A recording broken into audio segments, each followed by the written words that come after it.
All right, we find ourselves in a new millennium. This is the 2000s within the progressive rock brief history. Been having a blast with these guys. I hope you'll follow along. I've already covered a lot of my housekeeping within my past videos, so if you haven't already checked those out, I've left a playlist up there for you to watch. I've covered everything from pre-70s, then the 70s, the 80s, the 90s. Now here we are in the 2000s, sometimes referred to as the aughts. Yeah, this was an interesting time for progressive rock. I feel like the 90s were the wheels starting to turn again, and everything was kind of getting ready. The 2000s was when the car was starting to move forward. We were getting some really, really fun things. And so I always said that the 90s I had labeled the resurgence. The 2000s is when we start to innovate, and this is the innovation. So this is also where we splinter a lot into multiple directions. I feel like this is where so many of the different subgenres of progressive rock start to find themselves, and where we still find ourselves today. So first, before we get going, I wanted to pick up the thread that I left off in the 90s and talk about how the retro prog really started to gain traction at this point and is still running high. This is where, Big Big Train continue to really, if I'm talking about trains, really chug along. Same with Spock's Beard. I think Spock's Beard was really getting a lot of notoriety at this point. Even though, the 2000s, it's kind of gone from, I think Snow came out in 2001, either 2001 or 2000s. Either way, people were starting to really discover them at this point. Same with the Flower Kings, and in my mind, I think the Flower Kings were putting out some of their best material at this time. But as I mentioned within the 90s, this is where the big legends of the 90s prog was really starting to put out some of their best records.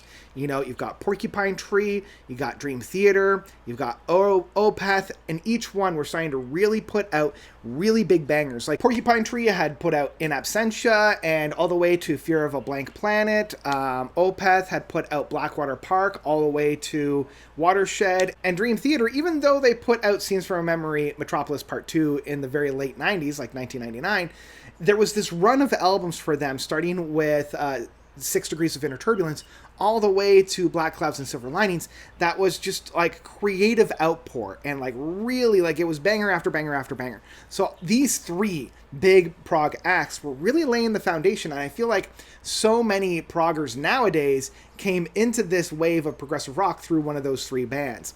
And if they found one, they found all three.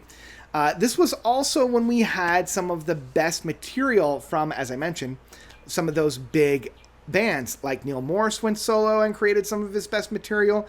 Kappa came out and did some amazing stuff. The Tangent came out, and this is also where we're going to transition a little bit to our 1.5, which is the supergroups of the time. Now, being a prog fan, the supergroups are always kind of like a sore thumb. This is where we get the UKs. This is where we get Asia, and we've been stung a little bit within the prog supergroups. But now we're getting into the Tangent, being a little bit of a supergroup. Arion being the quintessential supergroup. We wouldn't have this conversation if we weren't talking about Transatlantic as well, being the massive one. Even Car Mechanic started off as a little bit of a supergroup. So this was the heyday for this retro prog. I still think that this retro prog was where we had so much innovation and really challenging what we can do as a musical form. And because of the advent of the internet, people were discovering these bands and this music at a higher rate than they ever were before. So a small band like Spock's Beard could now get global traction that they could have never have asked for way back in the 90s when they first got started. And I think that really opened up the floodgates, especially as we got further along within the decade, for so many of these small and independent bands to get so much traction. And this is where we're going to start with part 2, which is the second wave of neo-prog. This is where we're getting bands like Frost with Milliontown and Experiments of Mass Appeal. This is where we're also getting Pendragon. This is where I also feel like a lot of those neo-prog groups from the 80s were starting to really define their sounds. You had a lot of great albums from Marillion, such as Marbles. You had IQ. Really, I'm shocked that I didn't talk about this back in the 90s album or review, but the outpour of music within the 90s for IQ, like Ever and Subterranea and the Seventh House, like that started, and then it continued even further within the 2000s with some of their best work with Dark Matter and Frequency. So like this second wave of neo-prog really helped define what it was within the 2000s, and then started in the later part of this decade more of the darker tone. Like I feel like the later 2000s was when we were getting a lot of that darker, more dirgy, more sinister stuff. Mystery would be a part of this as well within the Canadian side of things. So yeah, the second wave of neo-prog can still be felt a little bit, but this is where a lot of that darker, there was this transition from symphonic to raw and dark within the neo-prog side of things. And I think this is where part 3 will come in, which is the fifth wave of prog, the modern prog. This is where we're getting more contemporary bands and a lot more popular bands starting to flirt with progressive rock. I think the biggest one that we can think of is Coheed and Cambria. They were huge within the early 2000s, doing the sprawling, massive multi-album storyline of the Amory Wars that are picked up with bands like the Deer Hunter, kind of continuing that sound and continuing that flavor. Deer Hunter being a little bit more theatrical, Coheed and Cambria being a little bit more raw, a little bit more emo in that side of things. But we're also getting bands like Beardfish as well, doing a lot more of this modernization of the sound that's quintessentially the 2000s movement. Bands like the Mars Volta and Muse, getting a lot more appeal within the 2000s. And doing this more proggy stuff, a little bit of an arm's length, but still very proggy in approach. We also had these smaller bands getting a lot more notoriety.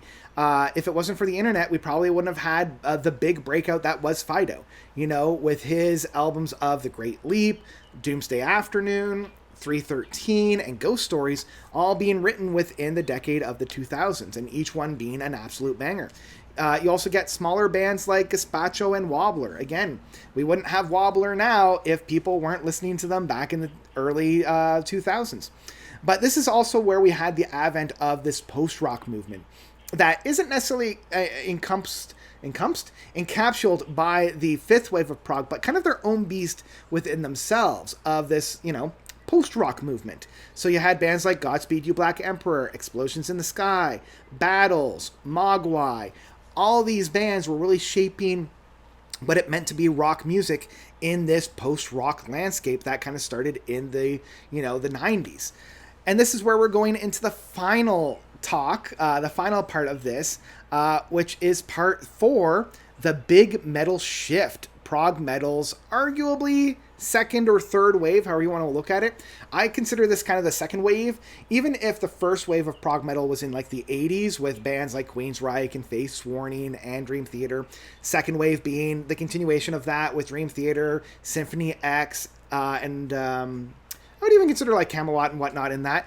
This is where we get a lot more of the symphonic side of things within this next wave that includes, finally, Devin Townsend really solidifying himself within his own musical outworks within the Devin Townsend Band and even just Devin Townsend. But you also have the continuation of Opeth, as I mentioned at the very beginning, but also Riverside, Between the Buried and Me, Cynic, once again, makes an appearance within this side of things. The continuation, there's this big shift of this big powerful metal within the 2000s that kind of continue with this. And again, we're going from that big symphonic sound to a bit of a rawer sound within that. So yeah, the continuation of the progressive metal is very much still alive within the progressive landscape within the 2000s.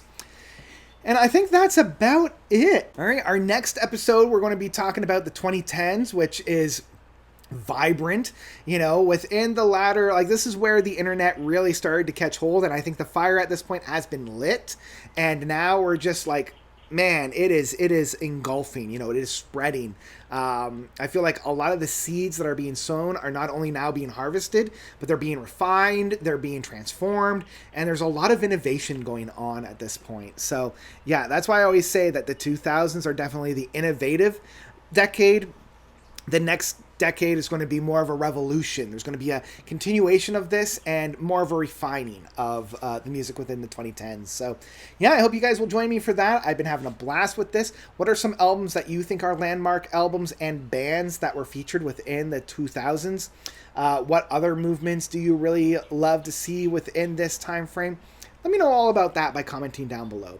And I think that's where I'm going to leave you guys for today. I want to thank you all so much for watching. I've been having a blast with this one, and I hope you have too. So yeah, for that reason, you guys are definitely the best. And until next time, notes out.